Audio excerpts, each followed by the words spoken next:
For most fans, a team becomes part of life. You grow older with them. You remember where you were when they won and where you were when everything fell apart. In these stories, a single flight erased seasons, futures, and entire generations of talent.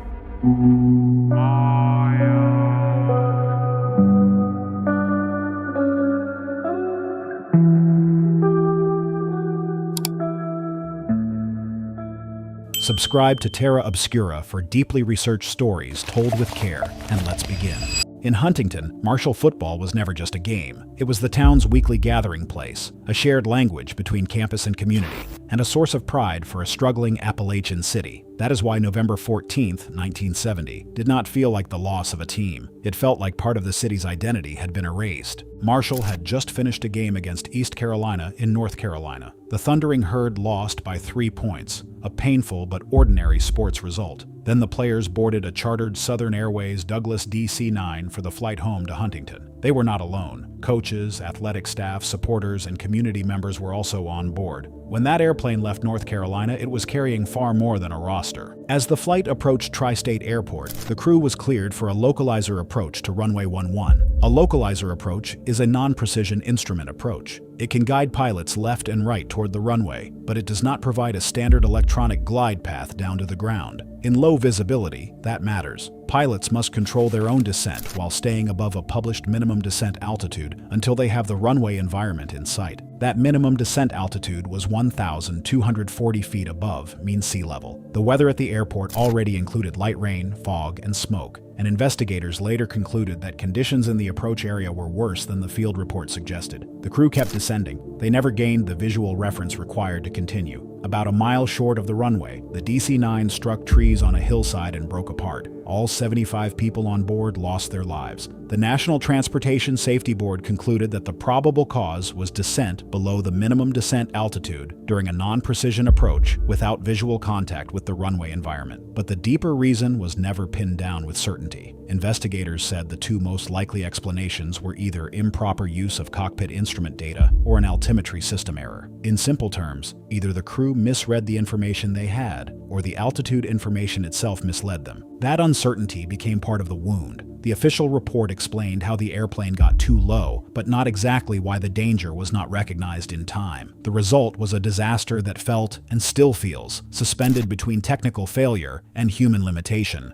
The human cost reached far beyond the football field. The dead included 37 Marshall players, along with coaches, administrators, flight crew, and boosters. Huntington lost athletes, mentors, parents, and civic figures in a single night. For many families, time split into two eras, before the crash and after it. The university had every reason to end football. Emotionally and practically, the program seemed impossible to continue. But almost immediately, another idea took hold. If Marshall football disappeared, the crash would become the final word. The National Collegiate Athletic Association granted Marshall special permission to use freshmen on the varsity team, something still restricted in football at the time. That decision made rebuilding possible. The roster that followed was held together by surviving players who had not been on the plane. They were not expected to win much. They were expected simply to exist. And that was enough at first. The 1971 team became known as the Young Thundering Herd. Its first season was difficult, but the act of taking the field mattered more than the standings. Then came one of the most emotional moments in college football history. In the first home win after the crash, Marshall beat Xavier on the final play, a touchdown that felt less like a sports result than a city proving to itself that it was still alive. Marshall never tried to hide from what happened. The university built memorials, including the fountain that still stands at the center of campus. Every year on the anniversary, the water is turned off until spring. It is a simple ritual, but one that says everything. A football program can rebuild with freshmen, walk-ons, and time. Figure skating does not work that way. It depends on a small number of elite athletes, specialized coaches, and years of development that cannot be replaced overnight. That is why the disaster of February 15th, 1961, was not simply the loss of a team. It was the sudden destruction of an entire American pipeline of champions. The United States arrived at that moment as one of the strongest powers in the sport. For more than a decade, American skaters had shaped international figure skating. The delegation heading to the World Championships in Prague was young, but that made the loss even worse. This was not a fading generation, it was the next one. Sabina Flight of 548 left New York carrying the 1961 U.S. World Team, along with coaches, officials, and family members. In all, 18 team members from the American delegation were on board, plus 16 others tied directly to the team. Among them were reigning U.S. champion Lawrence Owen, only 16 years old, and her sister Maribel Owen, the reigning U.S. pairs champion. Their mother, Maribel Vincent Owen, was there too, one of the most important figures in American skating history, a former champion who had become a coach to the next generation. Also on board were U.S. men's champion Bradley Lord, ice dance champions Diane Sherblum and Larry Pierce, and other skaters who were expected to shape the coming Olympic cycle. As the Boeing 707 approached Brussels Airport, the flight did not unfold like a routine controlled descent. According to the official investigation, the aircraft was nearing runway 20 when the crew had to abandon the landing attempt. The jet then circled the airport and tried again, but witnesses soon understood that something was badly wrong. The airplane kept turning left. Its bank angle, the degree to which it tilts in a turn, increased more and more. Then it pitched up, lost speed, and fell nose first into the ground near Berg-Kampenhout, outside Brussels. Everyone on board died. A farmer on the ground was killed as well. The investigation never produced a fully certain answer. Belgian authorities, the Federal Aviation Administration, and the International Civil Aviation Organization all took part. Investigators believed the most likely explanation was a malfunction in the mechanism that adjusted the tail stabilizer, the horizontal surface at the rear of the airplane that helps control whether the nose points up or down. If that system moved improperly, the aircraft could become extremely difficult to control, but the evidence was not enough to close the case with absolute certainty. The crash remained, in the most painful way, unresolved. That uncertainty mattered, but in the United States, the grief quickly moved beyond the technical question. People understood what had been lost. This was not a single athlete, not even a single event. It was an entire national team, its coaches, and much of the experience needed to guide the sport forward. The 1961 World Championships in Prague were canceled in mourning. In practical terms, American figure skating had to start over. Marshall was not the only American team to disappear into the sky in 1970. 6 weeks before that crash in West Virginia, another college football program had already been shattered in the mountains of Colorado. If Marshall became the most remembered sports air disaster in America, Wichita State is the reason that year feels cursed. The Shockers were on their way to Logan, Utah for a game against Utah State. Because the team had been split between two charter aircraft, one plane carried part of the traveling party along a conventional route. The other, known afterward as the Gold Plane, carried players, coaches, staff, supporters, and crew aboard a Martin 404, a twin-engine propeller airliner already old by the standards of college sports travel. It was that airplane that never made it through the Rockies. After a fuel stop in Denver, the crew abandoned the route that had been planned and chose a more scenic path through the mountains. The decision was not made because weather forced it. It was made because the pilots wanted to give passengers a closer look at the terrain. That choice sounds reckless now, but what makes the story more disturbing is how casually it happened. According to the official investigation, the detour was made without proper flight planning, without the charts and preparation needed for that kind of mountain operation, and without a clear understanding of what the aircraft could actually do at that weight and altitude. That matters because mountains punish weak planning immediately. As aircraft climb higher, the air becomes thinner, engines produce less power, wings generate less lift, turning room disappears. A route that looks beautiful from the cabin can become a trap in the cockpit. The Gold Plane entered Clear Creek Valley and continued west toward rising terrain near Loveland Pass. The valley narrowed. The mountains on both sides climbed above the airplane. Ahead, the ground rose faster than the aircraft could outclimb it. The Martin was now in what pilots often call a box canyon, a valley so tight and so restrictive that an aircraft may be unable to turn around safely once committed to it. The crew tried to escape, but the airplane no longer had the performance margin to clear the terrain ahead or reverse course in time. It struck trees on the slope of Mount Trelease and broke apart. The National Transportation Safety Board did not blame weather. It did not find a hidden mechanical failure. Its conclusion was blunt. The probable cause was the intentional operation of the aircraft over a mountain valley route at an altitude from which it could neither climb over the terrain ahead nor make a successful course reversal. The board also listed the overloaded condition of the airplane, the near absence of flight planning for the route from Denver to Logan, the crew's poor understanding of the aircraft's limitations, and the lack of operational management over the charter flight as major factors. That last point is one of the most important. The crash was not only a pilot story, it was also a charter industry story. Investigators found confusion over who actually held responsibility for the safe conduct of the flight. In simple terms, there were too many people involved in arranging the trip, and not enough real control over how it was being flown. The Wichita State crash exposed gaps in the regulation of large charter operations, especially those arranged for schools and organizations that were not aviation experts. 31 people died. 14 were student athletes. The rest were coaches, administrators, supporters, and crew. 9 survived, including 8 players and the co-pilot. At Utah State, the teammates on the black plane landed safely and only then learned what had happened. The game was canceled. Utah State held a memorial at the stadium and placed a black and yellow wreath on the 50-yard line. The university could have ended the season there. Instead, Wichita State chose to continue. The National Collegiate Athletic Association allowed freshmen to play, and what followed became known as the second season. It was football, but it was also something else, a damaged program trying to prove it still existed. That is what makes Wichita State so haunting in the history of American sports. This was not just a crash in the mountains. It was a warning that the systems around college athletics were not nearly as safe or as professional as people assumed. And because Marshall followed only weeks later, the Wichita State disaster now feels like the first strike in the darkest year American sports aviation ever endured. Marshall had taken football from one American town. Evansville would do the same thing to basketball, but this loss felt different. That is what made the University of Evansville crash so devastating. The Purple Aces were not an ordinary small school team. They had already built one of the strongest winning traditions in college basketball below the top level, and in 1977, they were beginning their first season in Division I. This was supposed to be a step into a bigger world. Instead, it became one of the darkest nights in American sports history. The team boarded Air Indiana Flight 216, a chartered Douglas DC-3 bound for Nashville, with the final destination being a game against Middle Tennessee State in Murfreesboro. They were traveling with head coach Bobby Watson and others closely tied to the program. There were 29 people on board. Shortly after departure from Evansville Dress Regional Airport, the airplane lifted off runway 18 in instrument meteorological conditions. That phrase simply means the crew could not rely on normal outside visual reference and had to fly primarily by instruments. The flight never stabilized. Within less than 90 seconds,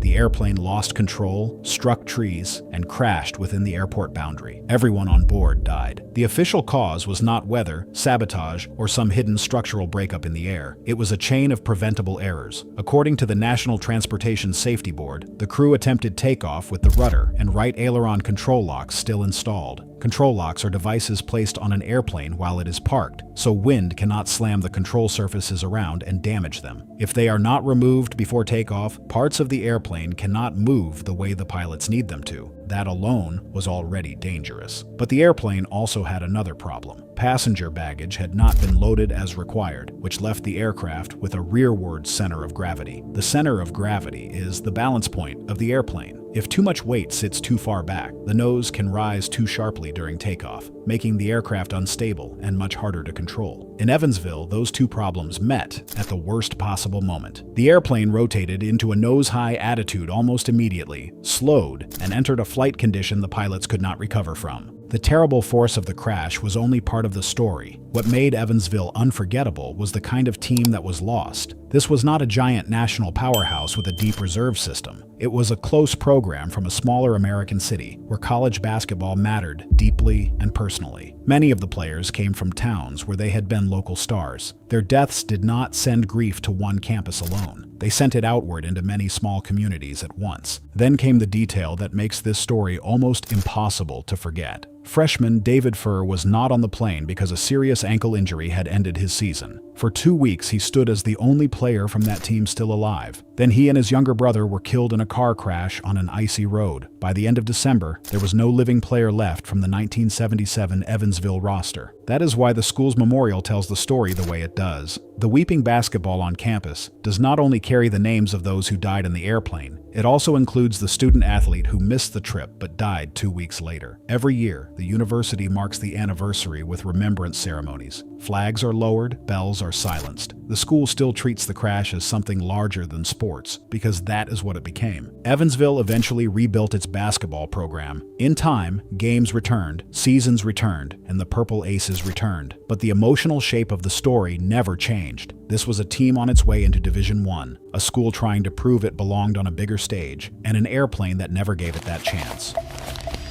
By February 1958, Manchester United were no longer just an English football club. They were becoming a European idea. Matt Busby had built a side so young, so fearless, and so gifted that the press gave them a name that still survives today, the Busby Babes. They were league champions, they were chasing more silverware, and they had just reached the semi-finals of the European Cup. This was not a team in decline. It was a team rising towards something bigger. That is what made Munich more than a sports tragedy. It was not simply the loss of famous players, it was the destruction of a future that the football world had already started to see. Manchester United had just drawn 3-3 with Red Star Belgrade in Yugoslavia, enough to advance 5-4 on aggregate. To get home, their chartered airspeed ambassador, British European Airways, Flight 609, had to stop in Munich to refuel. Long non-stop sectors were still limited by the range of the aircraft. What looked like a routine fuel stop became one of the most famous accidents in aviation history. At Munich Riem Airport, the crew made 2 unsuccessful attempts to depart. Then came a third attempt on runway 25. The official inquiries would later center on one crucial factor: slush on the runway. Slush is not just snow. In aviation, it is a heavy, wet mixture of water and snow that creates drag, the resisting force that slows an aircraft as it tries to accelerate. On a takeoff roll, that drag can steal speed fast enough to make a safe departure impossible. That is exactly what happened. The aircraft accelerated, but the slush near the end of the runway slowed it below the speed needed to continue safely into the air. There was no longer enough runway left to stop. The airspeed ambassador ran off the end, crashed through the airport boundary, crossed a road, and smashed into a house and other structures beyond the airfield. 23 people would die from the crash and its injuries. 8 were Manchester United players: Roger Byrne, Jeff Bent, Eddie Coleman, Mark Jones, David Pegg, Tommy Taylor, Liam Whelan, and Duncan Edwards, who fought for survival for 15 days before dying in hospital. 3 club officials were also lost, along with journalists who had traveled with the team. Manager Matt Busby survived, but was gravely injured. Goalkeeper Harry Gregg survived and became one of the central figures of the disaster's aftermath after pulling people from the wreckage. The crash did not only damage a squad, it tore through the entire structure around the squad. Busby was in hospital for weeks. When United returned to competition, Murphy had to build a team out of survivors, youth players, and emergency signings. It was not a reconstruction in the modern sense. It was an act of football triage. That is why Munich became larger than Manchester. Across Britain and across Europe, people understood that this was not an ordinary club setback. A generation of talent had been cut down at the exact moment it was beginning to define the future of the game. Duncan Edwards, in particular, became the symbol of what was lost. He was only 21, yet many who saw him believed he might become one of the greatest players in football history. The technical cause also became part of the story's long shadow. For years, blame and counterblame followed the surviving captain, James Thane. But later official review concluded that slush on the runway caused the accident, while wing icing was at most a possible but unlikely contributing factor. In other words, the final historical record moved the focus away from simple pilot blame and back toward runway conditions and performance loss during takeoff. Even so, the reason Munich still lives in memory is not only the inquiry, it is what came after. A club that looked broken kept going. United reached the FA Cup final that same season under Jimmy Murphy.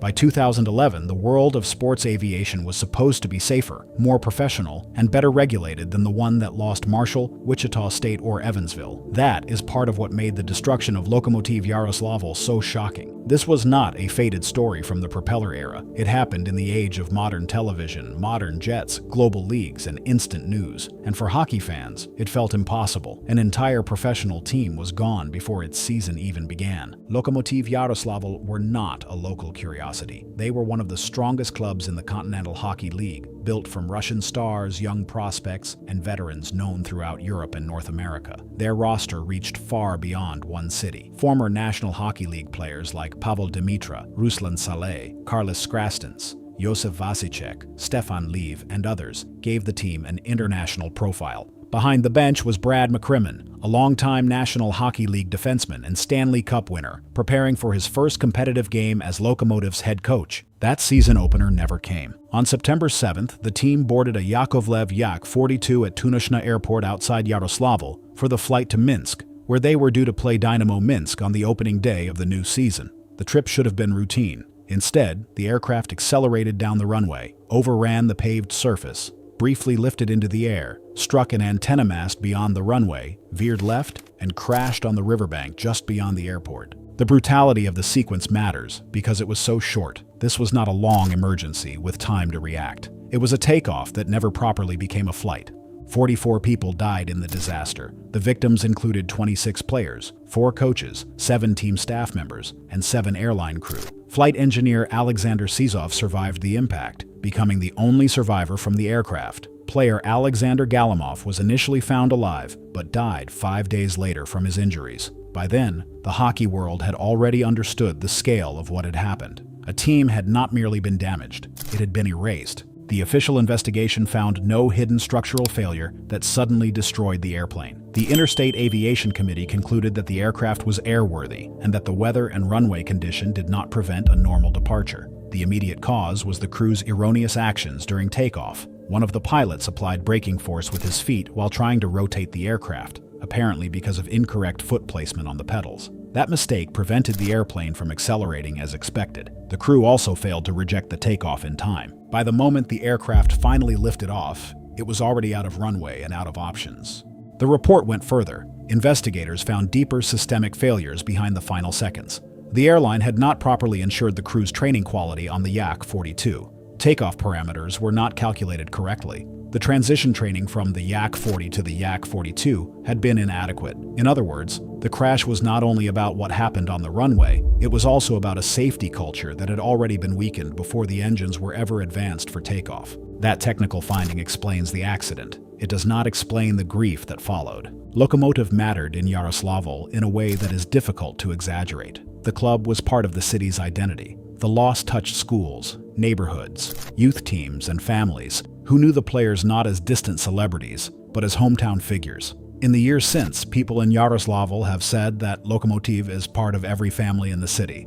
After the crash, that stopped sounding like sports language and started sounding literal. The Continental Hockey League responded by turning September 7th into a day of remembrance, a date on which no games were played for years. Lokomotiv withdrew from the 2011-12 season and rebuilt through its junior system before returning. Memorials rose at the crash site, at the cemetery, and in the city itself. The names remained visible because forgetting them was never an option. Manchester United became the most famous football team ever to be broken by an airplane. But before Munich, there was Torino. And in some ways, the loss in Italy cut even deeper. This was not only a great club side, it was the team that seemed to represent the future of an entire nation. In the late 1940s, Grande Torino were not simply winning matches. They were redefining Italian football. They had already won 4 straight league titles and were closing in on a 5th. Their players formed the backbone of the national team. Their captain, Valentino Mazzola, had become the symbol of post-war Italian sport, a figure of elegance, force, and leadership in a country still trying to rebuild itself after war. Torino were not just champions. They were proof that Italy could feel strong again. That is why the events of May 1949 landed with such force. Torino had traveled to Lisbon for a friendly against Benfica, arranged in honor of Benfica captain Francisco Ferreira. It was a gesture of respect between leading football men, and the match itself felt almost ceremonial. Benfica won 4-3 in front of a large crowd. There was no sense that football history had just seen the last game of one of its greatest teams. The next day, the squad boarded an Aviolini Italiane Fiat G212 for the flight home. As the aircraft approached Turin, the weather closed in.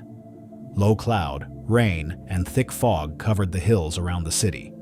In poor visibility, landmarks vanish, depth disappears, and pilots can be left relying heavily on instruments and radio guidance to understand where the ground really is.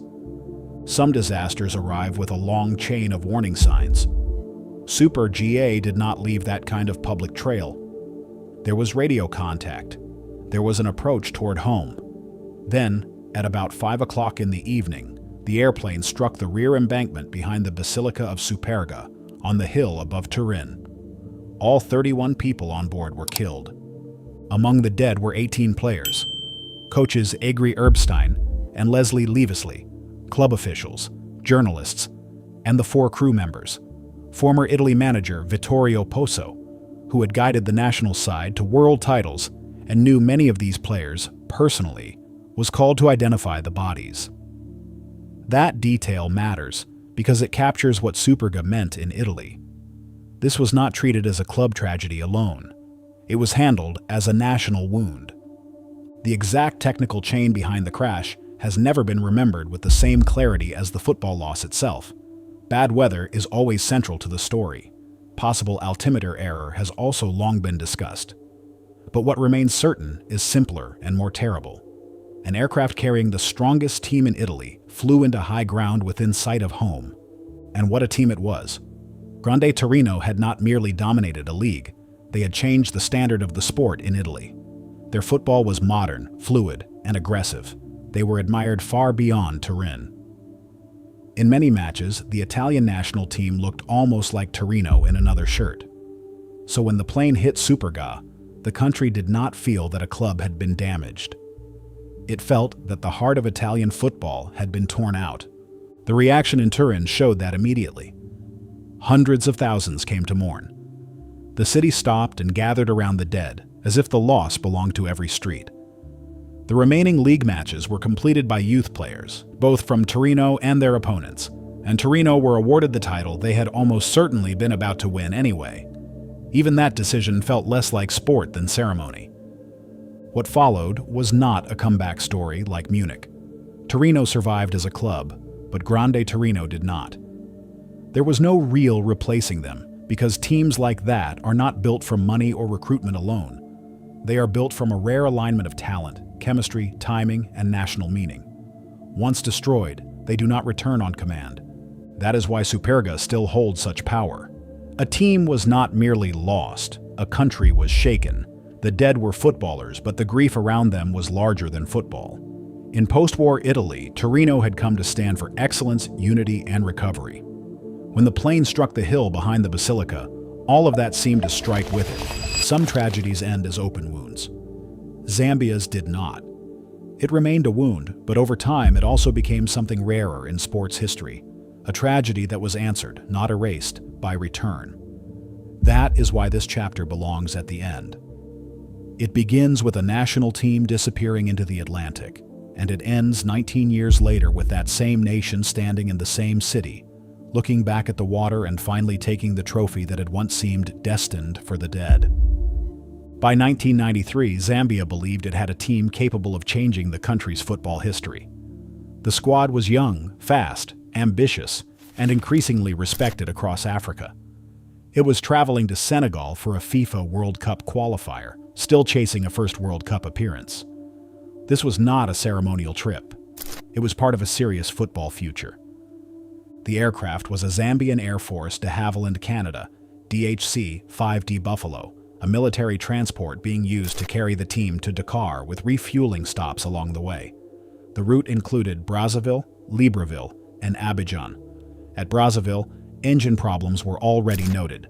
The flight continued anyway. That decision became fatal. Shortly after taking off from Libreville, one engine caught fire and failed. The official Gabonese investigation, later summarized by aviation accident records and international reporting, concluded that the pilot then shut down the wrong engine. Instead of isolating the damaged engine, he shut down the remaining good one.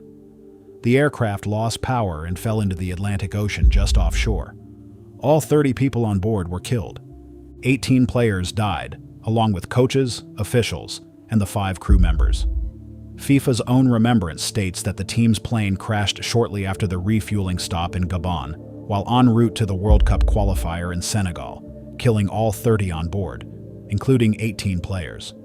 For Zambian football, this was not simply the loss of a squad, it was the loss of a generation. The technical explanation made the crash sound almost unbearably cruel. The aircraft did not vanish because of some unknowable act of fate. It vanished because an engine failure was followed by a fatal human error, with later reporting also pointing to pilot fatigue and a faulty warning indication as contributing factors. In plain terms, The team died in a sequence that might have been survivable if just one decision in the cockpit had gone differently. That is the aviation side of the story. The football side was even harder. This was a national team, not a club. The dead represented the country itself.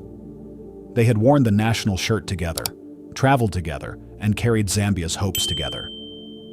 In a sports disaster involving a club, grief can center on one city. Here, it spread across an entire nation. The government declared a period of mourning. The victims were buried at Heroes Acre in Lusaka, and the names of the dead became part of Zambia's national memory, not just its sporting memory. And yet the story did not stop in 1993. A new team had to be assembled almost immediately.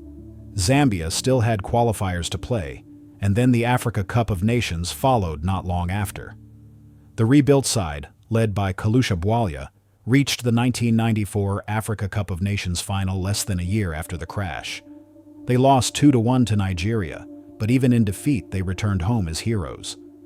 That part matters, because it showed that Zambia had not only survived, it had refused to surrender its football identity to the ocean. Even so, the deepest ending came much later. In 2012, the Africa Cup of Nations final was held in Libreville, Gabon, near the site of the 1993 crash. Nearly 19 years after the team went down off that coast, Zambia returned to the same city and played for the continental title against Côte d'Ivoire. The match finished 0-0. Zambia won 8-7 on penalties and lifted the trophy for the first time in its history. That victory is one of the most emotionally complete endings in sports. Reuters reported at the time that the memory of the 18 players killed in the 1993 air crash carried Zambia to the title, with coach Hervé Renard calling the dead a silent force. CAF's own retrospective later described the 2012 triumph in Libreville as one of the tournament's most emotional chapters, football as remembrance, resilience, and redemption. Those words fit because the geography of the win matters almost as much as the win itself. Zambia did not heal by claiming a title somewhere else years later, in front of strangers. It healed by returning to Libreville, facing the place that had once defined its grief, and turning it into the place of its greatest victory. That does not mean the crash was redeemed. Sports cannot repay the dead, but memory can change shape. What began in 1993 as a national trauma became, over time, a national promise. The dead would not be forgotten. The jersey would not be abandoned. The trip to Libreville would not remain only a story about loss. What stays after a team is gone? Not the standings, not the box scores, not the rankings that once felt urgent. Those things fade first. What remains is something heavier. A stadium with empty seats that suddenly feel different. A school that still says the names out loud. A city that measures time by what happened before the flight and after it. A trophy that no longer looks the same because the people who were supposed to lift it never came home to try. That is what these stories were really about. Not just airplanes and not just sports. They were about how communities build meaning around teams and how fragile that meaning can be. Marshall was not only a football program, it was Huntington's pride. The 1961 U.S. figure skating team was not only a group of athletes, it was the future of an entire American sport. Wichita State and Evansville showed how quickly a season can turn into a memorial. Munich and Superga showed that when a great football side dies, the loss can reach far beyond one club. Lokomotiv proved that even in the modern era, with all our technology and experience, a team can still vanish between takeoff and arrival. Hendrick Motorsports reminded us that in racing, the family behind the machine can be just as essential as the person behind the wheel.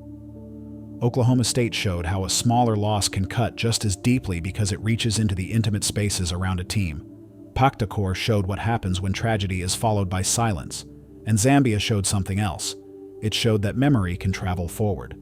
Because that may be the only real answer to a disaster like this. You do not undo it. You do not balance it. You do not find a clean lesson big enough to make it acceptable. The dead stay dead. The futures that were lost stay lost. The players who might have become legends never get to prove it. The coaches who were building something never get to finish it. The families who waited for a landing that never came live with that absence forever. And yet teams do come back, not as replacements, never as replacements, but as witnesses. Another group wears the shirt, another season begins, another crowd gathers, another anthem plays, and little by little, the name survives the wreckage. That may be the most human thing in all of sports. Not winning, not dominance, survival. The decision to keep playing without pretending that nothing happened. That is why these teams still matter decades later. They are remembered not only because they died, but because they meant something before they died, and because people refuse to let that meaning disappear afterward. In some places, that memory lives in fountains and statues. In others, it lives in black patches, quiet ceremonies, and a minute of silence before the ball is tipped or the puck is dropped. And sometimes, as Zambia proved in Libreville, memory lives long enough to become a return. If this is the kind of story you value, deeply researched, carefully told, and focused on the human side of aviation history, subscribe to Terra Obscura. And thank you for staying with me through these flights that change sports forever.